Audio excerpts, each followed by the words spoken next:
Bonjour à tous, je pense qu'on est live. Nous vous accueillons aujourd'hui depuis Léonard, la plateforme de prospective et d'innovation du groupe VINCI. Parmi nos activités, nous avons 2 programmes d'accompagnement de start-up, SEED pour l'amorçage et la structuration des business plans de jeunes start-up et Catalyst. Ce programme a été lancé en janvier. Il vise à favoriser et à accélérer les partenariats entre VINCI, les start-up et scale-up dans leur phase de développement commercial. La session d'aujourd'hui est la 10e du cycle de 11 présentations quotidiennes de collaboration entre les startups de notre programme et les business units de VINCI. Aujourd'hui, nos intervenants sont le CEO de Direxyon, Marc-André Renaud. Il échangera avec Benoît KROELY, qui est vice-président SIXENSE Systems Canada, chez VINCI Construction. Donc, dans un premier temps, Direxyon va présenter ses services et sa proposition de valeur. Puis Benoît décrira son rôle au sein de SIXENSE. On engagera ensuite un échange entre nous. De votre côté, vous pouvez poser vos questions sur le chat et je me ferai votre porte-voix en fin de panel. Et pendant la présentation de Marc-André, vous pouvez cliquer sur les slides pour les voir en plus grand. J'ajoute que pour l'instant, on est en français. La présentation va être faite en anglais. Direxyon est une boîte complètement bilingue. Donc, si jamais vous voulez qu'on repasse en anglais, on repassera. Pour l'instant, on va rester en anglais sur la présentation. Marc-André, c'est à toi. Merci beaucoup, Louis. Thank you very much, Louis. As Louis said, the presentation is going to be mostly in English, but feel free to ask your questions in either French or English at the end. We're a fully bilingual organization and international as well. So thank you again, Louis. As all of you as decision makers, you are asked to be smarter and more agile and more efficient than ever before in optimizing your infrastructure investments, which is a big task given the times that we live in today with COVID-19. So now's a good time to ask ourselves, are we up for that big task? I recently was reminded of a famous Second World War quote from Winston Churchill. Give us the tools and we'll do the job. Now, Churchill knew what needed to be done. What he was missing were the means to do it. And that's what Direxyon is proposing at this crossroads for executives responsible for managing major assets and infrastructure. You guys know what needs to be done. You're the experts. You're the experts in your respective fields, whether that is rail or public transportation or telecom networks or airports, stadiums, or other types of buildings or fleets of vehicles and equipment or roads or highways. Your job is to build and deploy the most cost-effective, profitable asset investment plan. And our job is to give you the tools to do just that. This means taking the complex financial modeling and making it accessible to you and your organization. And by accessible, we actually mean 3 very specific things: simple, scalable, and sustainable. Now, to explain exactly what we mean, let me start by giving you recent examples of our work. Large metropolitan city of Montreal, they had to overcome a very large maintenance deficit on their roads and water and sewer networks. The investment policies and maintenance policies were not uniform, and obviously with varying degrees of success or lack of success in many cases. Many times, they were using a time-based renewal cycle and were basing their decision very often on, well, while we're at it, why don't we change also this and change also that, which actually led to creating a very costly asset lifecycle management policy in general. They called us in, and so we gave them the tool, and with that tool, they did a few key things for them. One is to assess in detail the maintenance deficit. So how deep was the problem? The second thing that they did that was very valuable is to use what-if scenarios, which our platform does very, very easily. Use what-if scenarios on maintenance, on refurbishing, on replacement options, asset by asset, sector by sector, network by network. By that, they virtually created thousands and thousands of different options on what could be done to maintain the condition and the service level of the actual infrastructure. Now, you see at the bottom of the slide the outcome. They not only identified maintenance scenarios and options, but they, through that, created a scenario, the one that they actually picked, that was creating 200 and is still creating $200 million Canadian per year. Roughly in euros, that's about 125, 130 million euros every year, which is quite significant.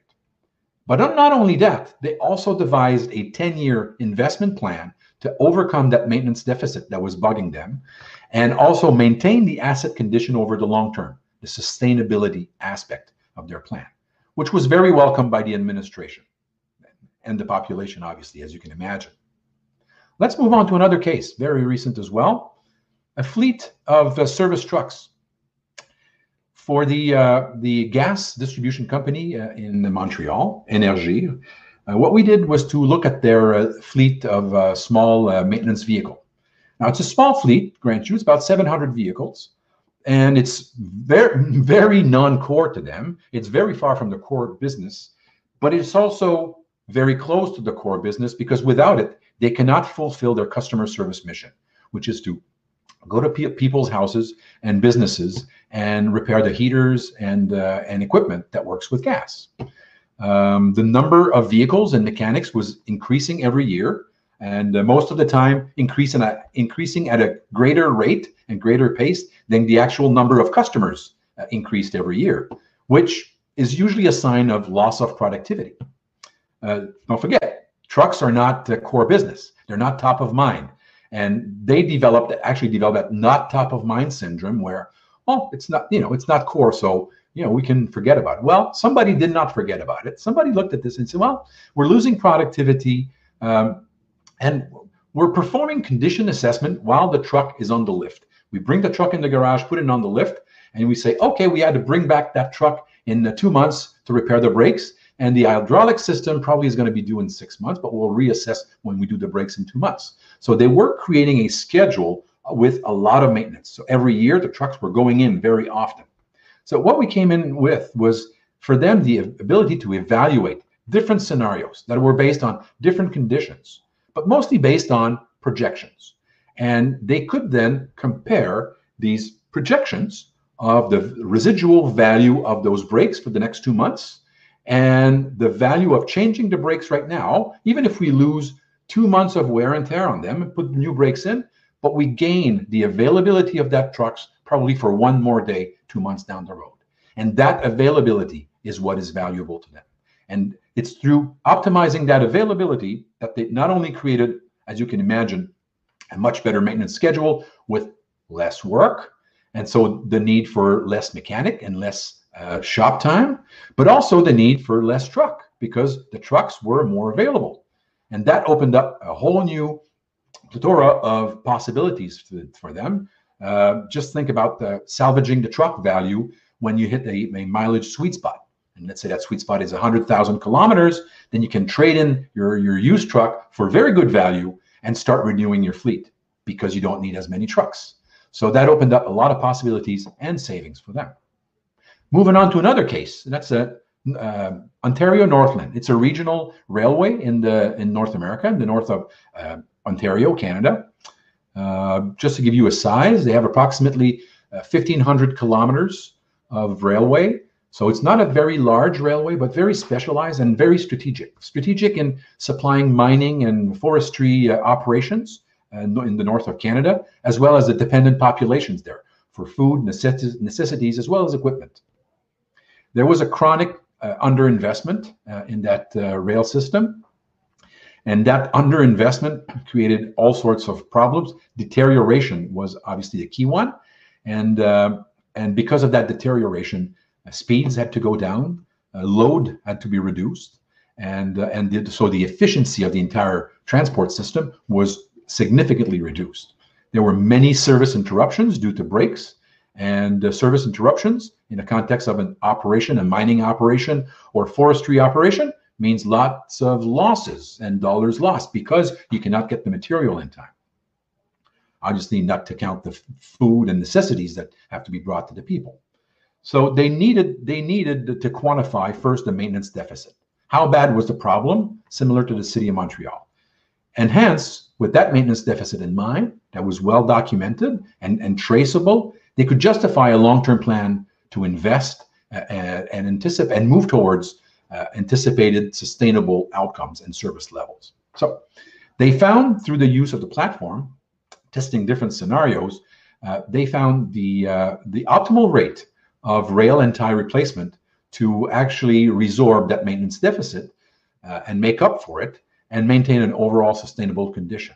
But also through the use of what-if scenarios, they could quantify the impact of different budget levels for the short, medium, and long term. So when the government actually owned these rails, so when they proposed to the government different budget scenarios, they were also able to propose with those budget scenarios the consequences of the different varying budget scenarios. So that was very interesting, very welcomed by the government.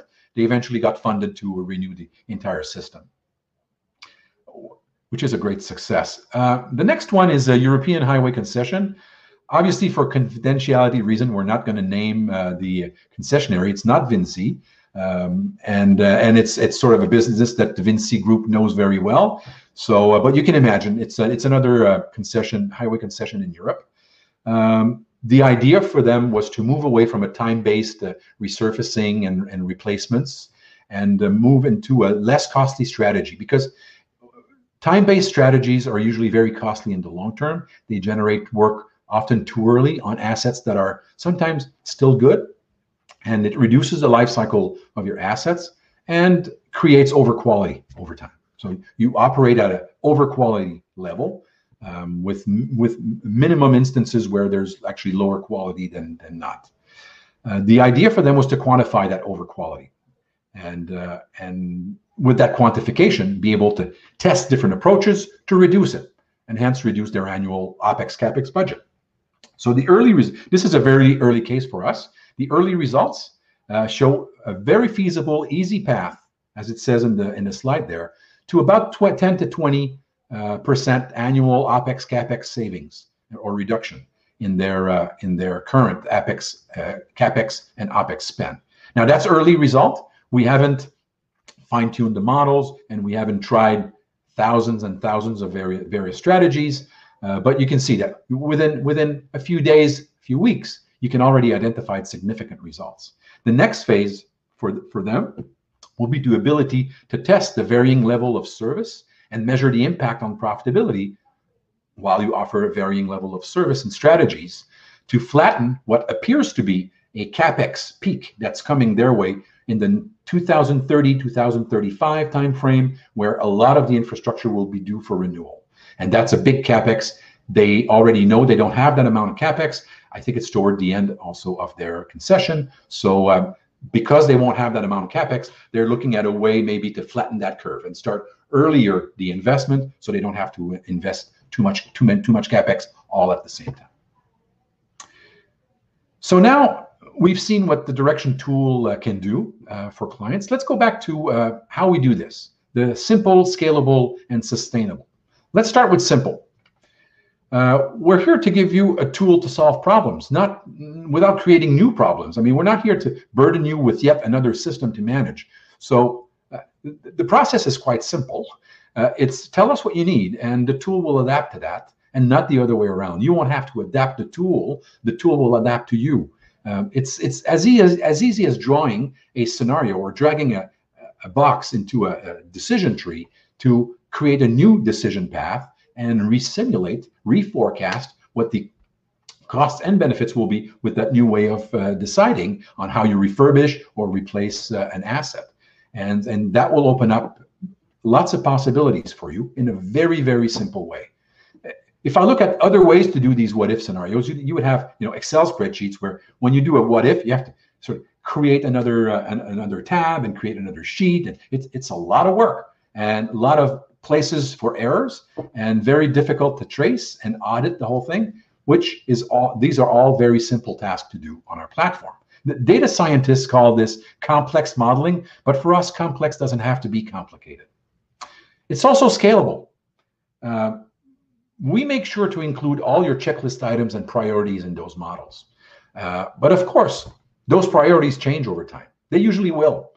It's the nature of the beast.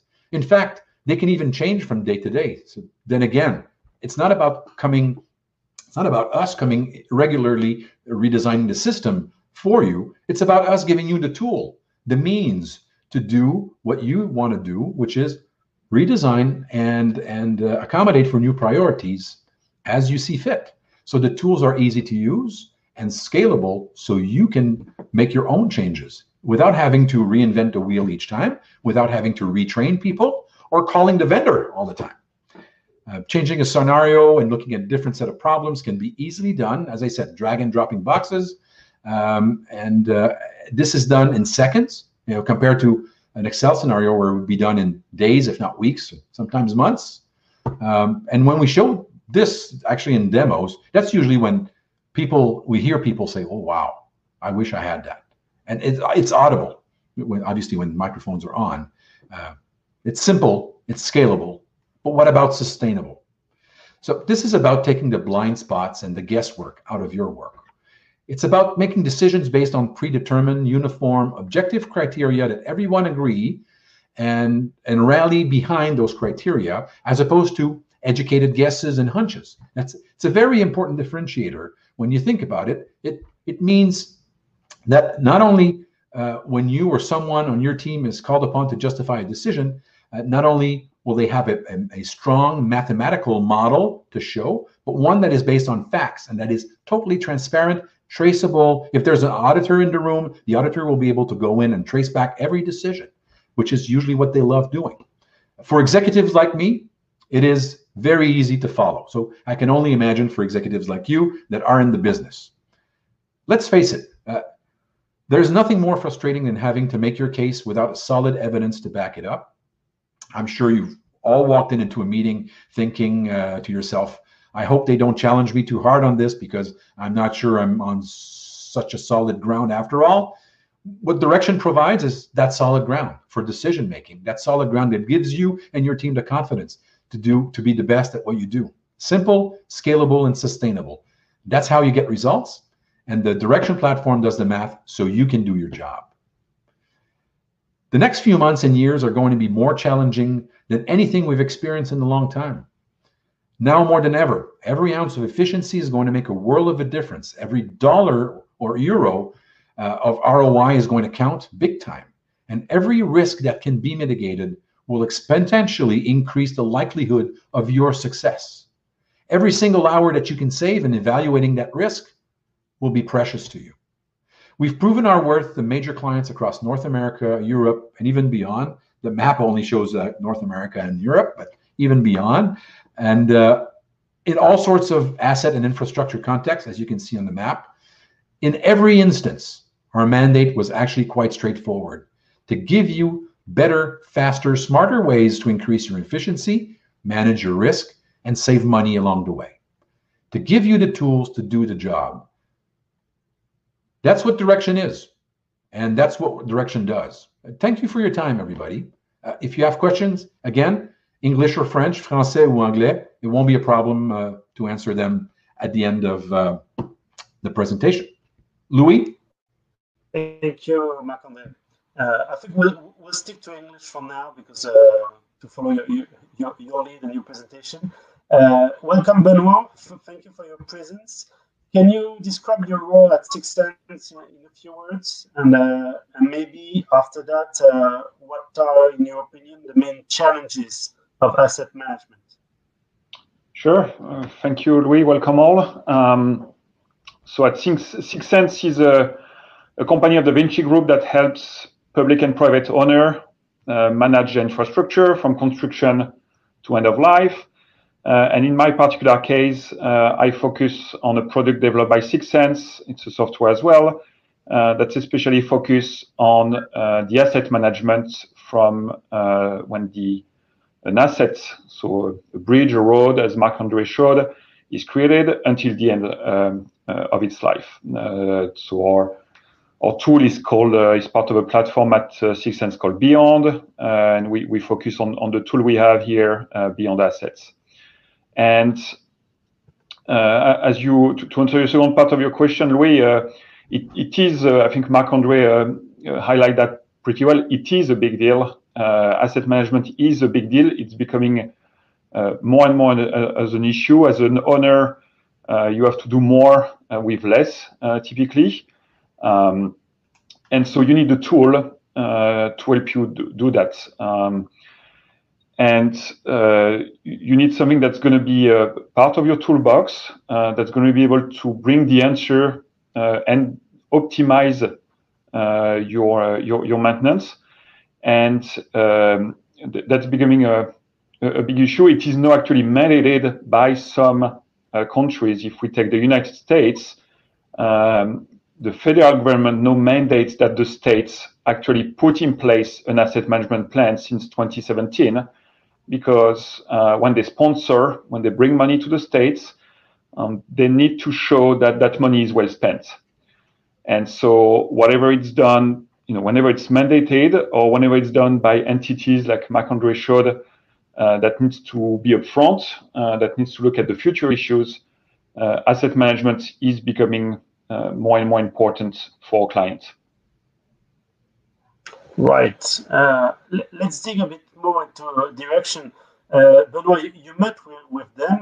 What do you think about the solution, especially regarding, let's say, simplicity, efficiency, evolutivity? What are your opinion in those?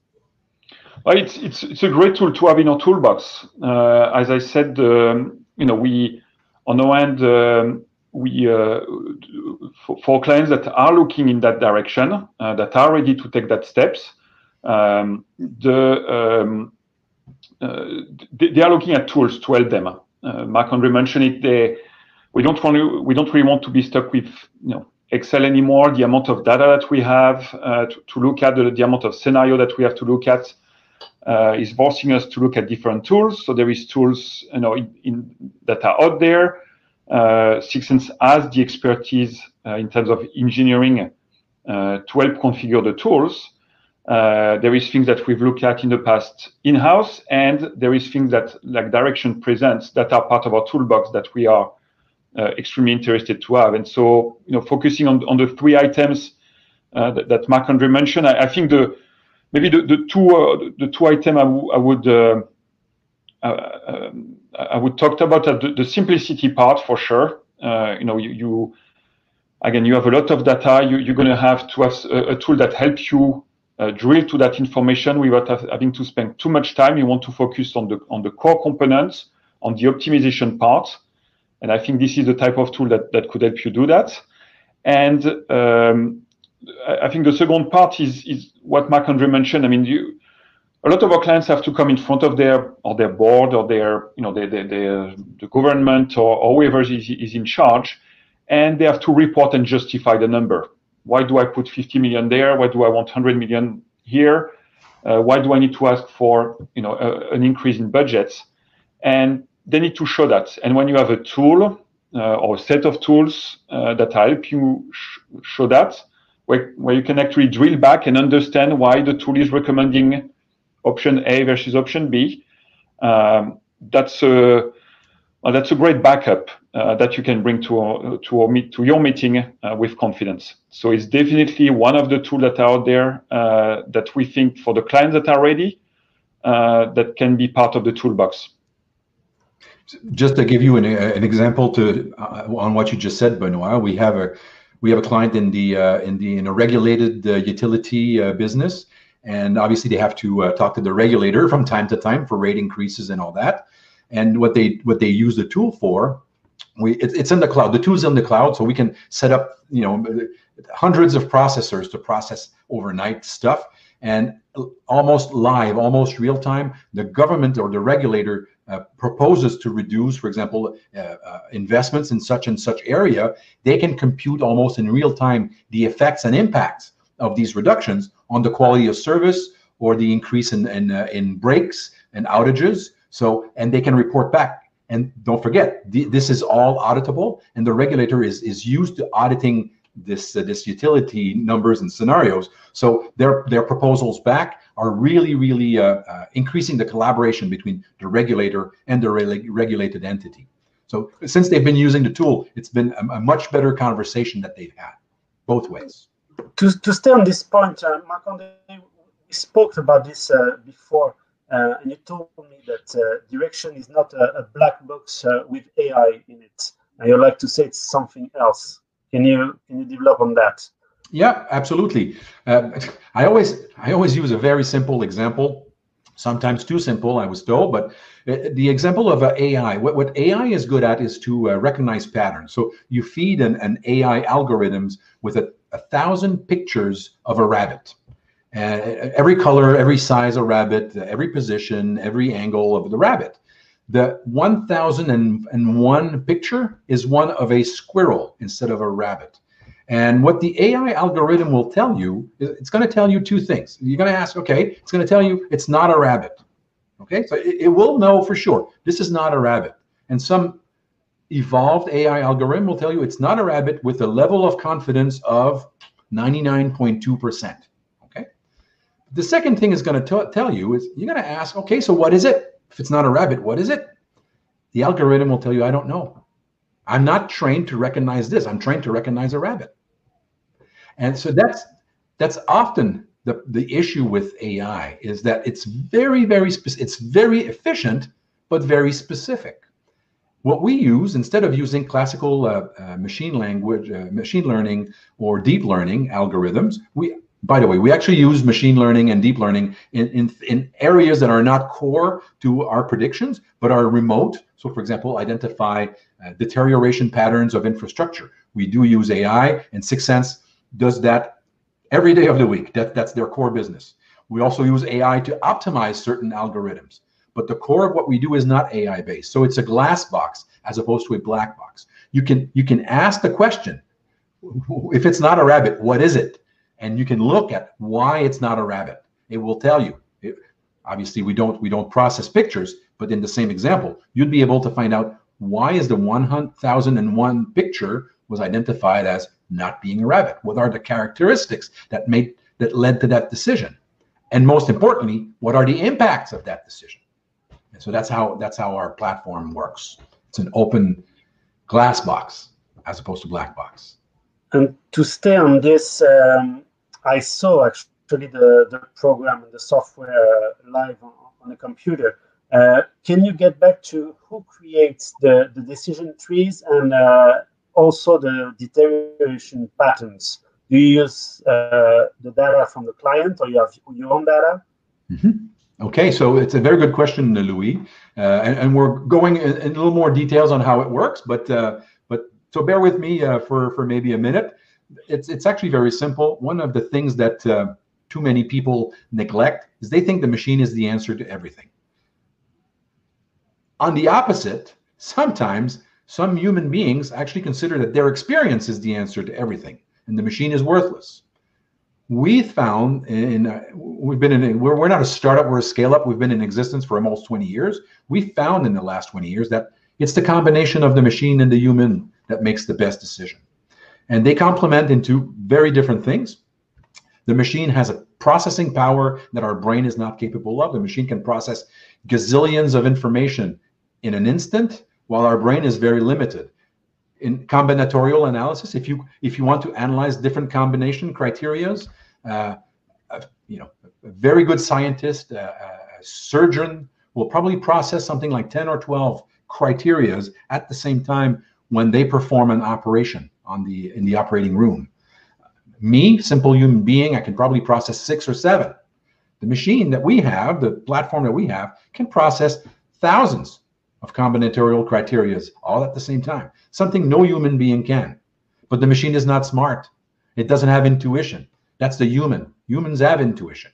So we use that intuition of the humans early on in the project to map the decision trees. And decision trees are very simple. They're very graphical. You drag boxes, you create links and conditions, and that's how we make decisions as humans that perform work every day on our assets or infrastructure. And we map that. And we start with how the decisions are made today. We let the machine process all these scenarios. And then we let the humans play with that. So what if I was to do the work differently and intervene differently on my infrastructure and create all these result sets based on alternate scenarios that the humans have created themselves? It's not only a tool to optimize, it's also a tool to help the humans learn new ways and go beyond their old or established ways. It's also a platform of collaboration, because oftentimes what we see at our clients is that the people that have been there for a long time versus the new engineers that come in. They have new ideas. They're fresh out of school. They're 20 years younger than the older one, or even 25 years younger. They bring in new ideas that the older guys or girls don't want necessarily to adopt. This is a platform where everybody can test these new ideas. on very basic data. And it has no color, no flavor. It's only the bare results that everybody will look at. And by testing virtually, you bring those two realities together. And oftentimes the ideas were okay, the old ways were okay, but together they find a new way. It's a common way that is much better than anything they've seen in the past. So anyways, I'll leave you on this, Louis. What's interesting as well, Marc-André, is that maybe to answer Louis, is that what we see in this type of tools is the ability to really have the deterioration models coming from the data of each client. I mean, you can always apply.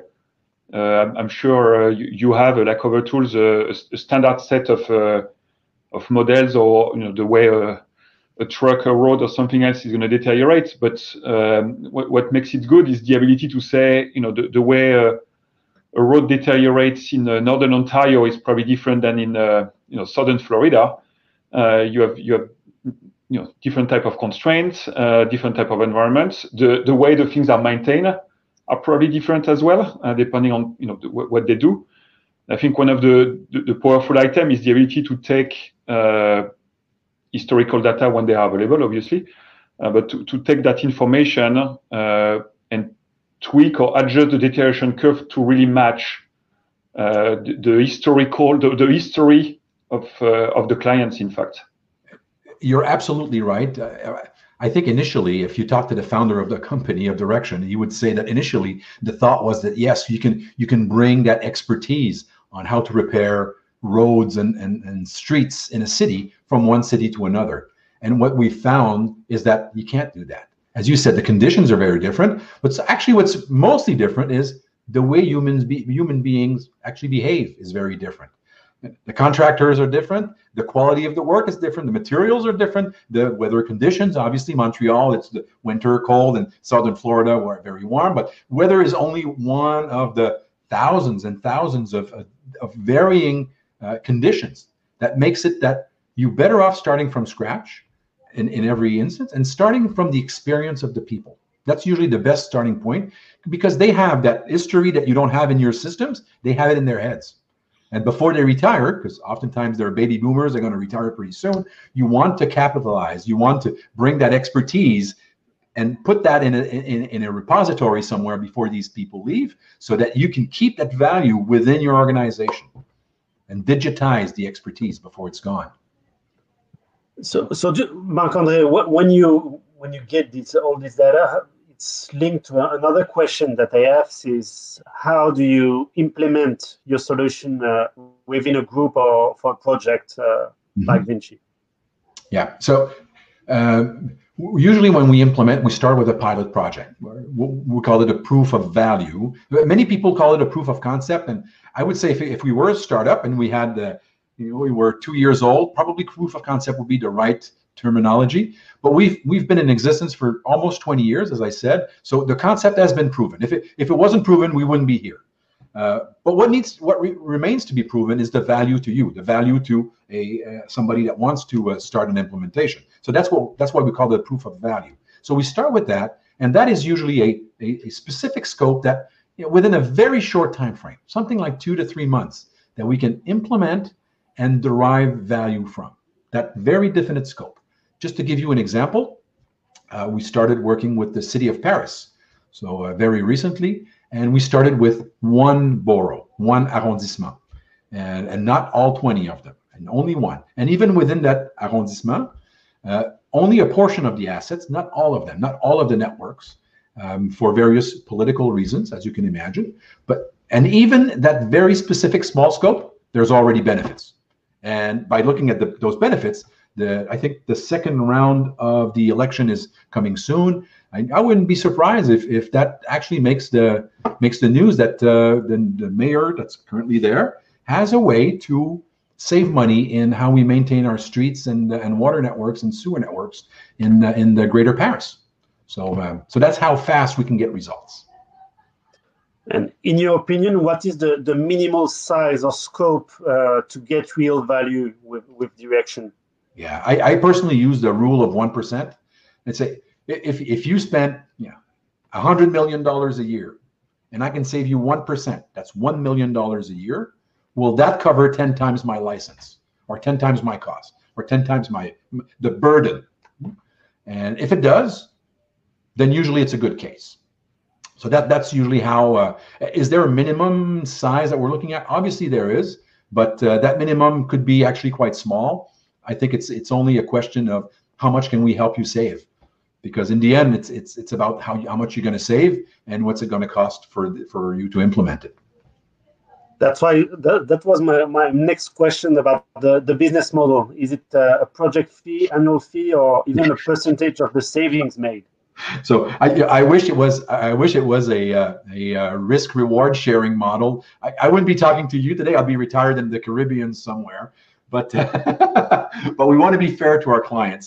And by fair, I mean we're charging a license, and that license, the size or the cost of the license is not based on the number of users, because honestly, this is not a cost or complexity driver for us. What is actually a cost for us, it's the number of assets that you put in the platform and the number of different asset classes.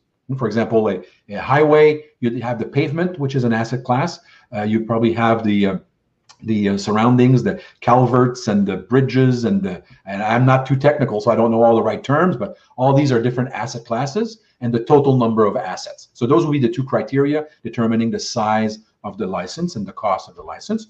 It's a yearly cost, and we usually start with a very definite pilot project, a proof of value. And if at the end of that proof of value there is value, usually it's a non-issue to move into a yearly license and obviously services. We do have partners. We do have value-added partners. SIXENSE is one of our very good partners within the VINCI family. We have other partners as well that are not part of the VINCI family, but are also very good partners of ours. I see some of them are attending the seminar today, so thank you for attending. And we work with those partners because as an organization, we are a software developer first. We don't have the business expertise in all your specific domains. That's why we use partners that have that business intelligence and expertise in your domain. Yeah, so to get back on Benoît, Direxyon, as you said, I think before, could complete your offer towards your client. Yeah, absolutely. It ties back, in fact, partially to the question that you were asking earlier on the size or the type of project. In fact, for us, what we see, it's not so much as the size, it's more are the clients ready to take that steps. And I had the discussion with Marc-André earlier, but we see level of maturity for the clients, and obviously the type of tools that Marc-André is presenting today, you need to be at a certain level of maturity first, because you need to have done the work of having proper inventory and inspection data, which are needed for what we want to do to a certain degree. And we've seen, obviously, larger clients are historically, so states level, very large concession are typically more ready to take that step. But we have seen in our project, Marc-André mentioned the City of Paris. We have seen City as well in North America, in our case, that are ready to take that step with a medium or even small size inventory in terms of standards. But they are ready to take this. And so, yeah, when we come for this type of project, we typically start with more the inventory and inspection part of the software for us. And then, when this is implemented, when the clients are ready, then we see them move to, okay, I know what I have. I'm tracking my information. I'm typically doing what we call reactive maintenance. So something breaks, I go fix it. Now, what's the next step? And typically the next step is exactly this, is how do I optimize my budget for my clients? How do I go in front of my board to justify my budget or ask for more? Or, unfortunately, sometimes, what if I'm 20 million short this year? What area can I or should I stop temporarily, not necessarily maintaining, but where I have to reduce my operation expenses? So it's definitely part of the life cycle of our clients when they manage their assets. Not all of them are there yet, but it's it's coming. As we said, it's needed more and more because of the constraints that both public and private entity have on a daily basis now. Marc-André, you want to weigh in on that? Or I have a last question. No, I'm in total agreement with Benoît. I think, and that actually illustrates the the necessity to work together because it's a complex subject. Asset and infrastructure maintenance and long-term forecasting is a very complex topic, and that's often the make or break in the profitability of your operation. And that's a link with my last question. With what would you say are your objectives with the Catalyst program in the next few months? Well, the obvious objective is first to meet partners like Benoît. I think we're very complementary and we work well together. But also to be able to be introduced to the various part of VINCI Group, which is a very large and complex group for us as a small Canadian organization to come in and discover and be known and discovered as well. So for us, Catalyst is really a catalyst to get into the group and get to know people and understand if we can be of any help. Thank you, Marc-André. I will wait to see if there is a question from the audience while we wait for a few minutes.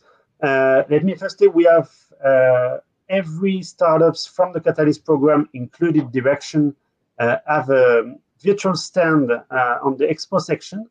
You can go there at the end of our exchanges. If you want to get in touch directly with Direction or with Benoît, they will leave their email in the general chat, and I will do so also. So, Marc-André and Benoît, maybe you can do that now while we wait to see if there are questions. And by the way, Louis, if people have questions after the presentation or they look at the rerun on YouTube and they ask a question, they can email me, you, or even Benoît, and we'll get an answer. Of course.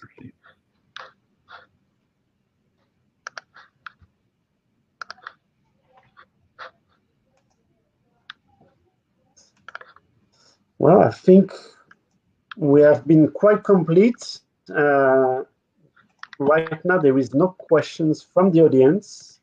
So I may be concluding. I'll wait a few.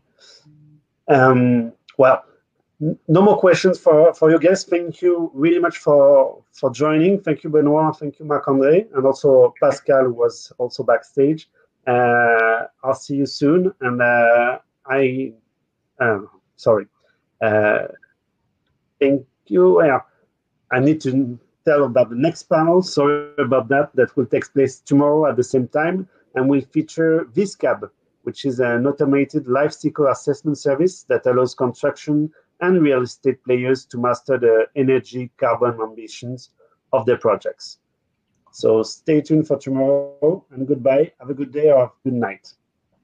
Thank you very much. Bye-bye. Everybody, goodbye.